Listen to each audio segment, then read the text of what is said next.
Hey everyone, Pastor Vermon here. With today's video, I thought it would be cool to deal with a question that's come in that some of you have asked about, and that was in relation to communion. Some of you have asked, at least for Roosevelt Church, what are we doing for communion during this time while we're live streaming our worship services?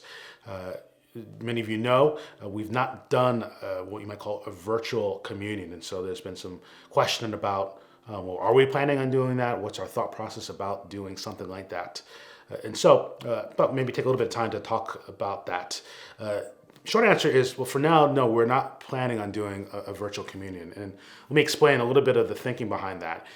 And saying that, let me say this from the jump. This isn't one of those absolute convictions for me in terms of whether you do virtual communion or you don't.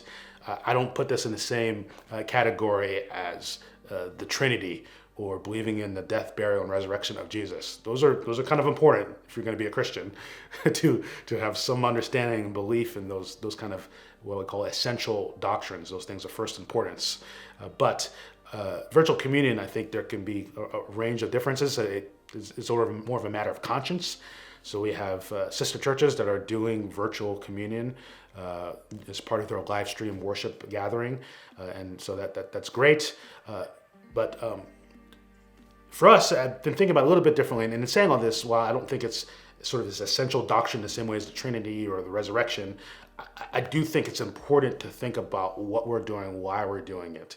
I don't want to sort of just jump into just doing it just because we sort of have maybe the basic ability to do something like communion over a live stream. So at least for us, for Roosevelt, we've decided not to do it. And some of my thinking comes from at least what I read and understand from 1 Corinthians 11. If you read that chapter, starting in verse 17, Paul's giving the instructions about taking the Lord's Supper, what we call communion, right? And over again, notice what he says, verse 18. For in the first place, he talks about when you come together as a church, this understanding that taking the Lord's Supper, taking communion involves a coming together of people, of church members, of church family together. And he goes on to talk about his disappointment, the fact that he's bothered by the fact that they're not actually coming together. They are celebrating communion apart. It seemed like the more upper class people were coming in and celebrating communion apart from the lower class people. And so over and over he's saying, look, when you come together, he says again in verse 20, later on, verse 33, so then, my brothers, when you come together to eat, wait for one another. Make sure that there is a real coming together of people when you take the bread and when you take the cup. What that says to me is that one of the more essential things to have if you're going to take communion, if you're going to have that expression, that ordinance that Jesus has given to us, is some way of coming together. That seems to be really important. There's different seasons and other things and maybe exceptions, blah, blah, blah. But I think at the most basic level, you want that expressed. So even at a deathbed or someone in a nursing home, when you take communion, I would argue there is still a coming together degree in which it's beyond just you by yourself in your home taking communion, or even just you and maybe your spouse taking communion. The communion, the idea of coming together, has this idea of degree in which we are coming to the family table of God, that this is a common table and we've been brought together by the sacrifice of Jesus, by his body and by his blood. And so this expression of the body being for us, being given for us, this cup being a new covenant. I think of the idea of a new covenant, be us having a new relationship with God and with one another.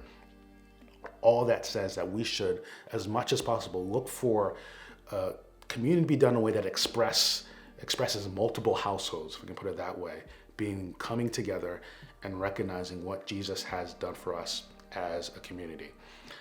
What we have now with the live stream, I don't think really gets at that, at least in the way that I would want it to. The degree in which it's just sort of you by yourself taking communion while you watch a pastor up on the screen. I think there are other ways in which that could happen. And so if we were to do it, I think maybe a better format for that might be some of the Zoom calls we've been doing, or at least, well, it's virtual, but at least there's some sense of us across multiple households, multiple peoples coming together and celebrating the Lord's table together at this common table the Jesus who's brought us together as one family. But that's something we're still thinking and praying about. I don't feel a pressure to rush on it because I think right now it's okay to say we are fasting rather than feasting. We wish we could feast together at the Lord's table. But is it wrong for us as a church to experience a season of fasting, and in particular, just a season of lament? We lament the fact that we can't celebrate communion in the ways that we want to, in the ways that I think the Bible calls us to.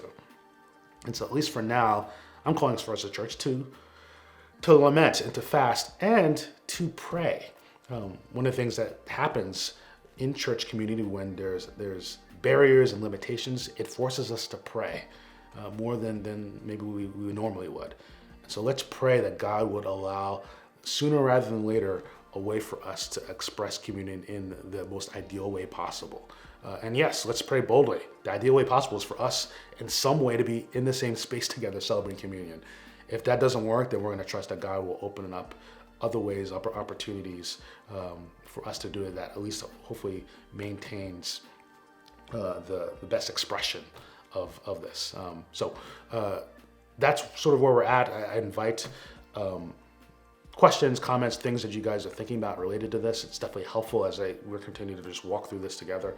Thank you guys for asking those questions and thinking carefully with us on that. So for now, hey, miss you guys, of course, but for now we will be together again soon this weekend with the live stream and other things that we're doing. But hopefully you're safe, you're healthy, and we'll see you soon.